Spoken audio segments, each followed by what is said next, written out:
એક પ્રેમ છે બેન અને ભાઈનો. ગોપીચંદે જ્યારે ભગવા લુગડા પહેરી લીધા અને મા પાસેથી વિદાય માંગી, પત્ની પાસેથી વિદાય માંગી, ત્યારે મા ધ્રુસકે ધ્રુસકે રડવા માંડી. ત્યારે માએ કીધું કે બેટા, કે દીકરા, હું તો કાળજે પથ્થર મૂકીને હું આ સહન કરી લઈશ, તે ભગવા પહેરી લીધા.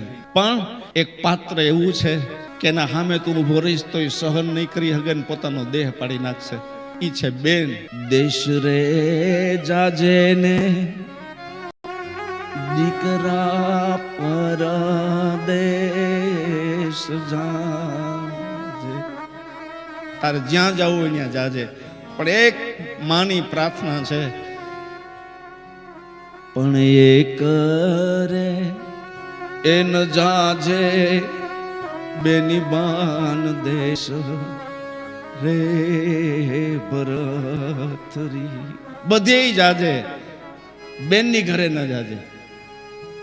ત્યારે ભગવા લુગડામાં ગોપીચંદે માના પગ પકડીને કીધું, માં, હું તો બધુંય જોઈ આવ્યો છું, બધુંય મેં જાણેલું છે, એક બેનનો દેશ જ રહી ગયો છે અને તું ત્યાં જવાની ના કેમ પાડે છે?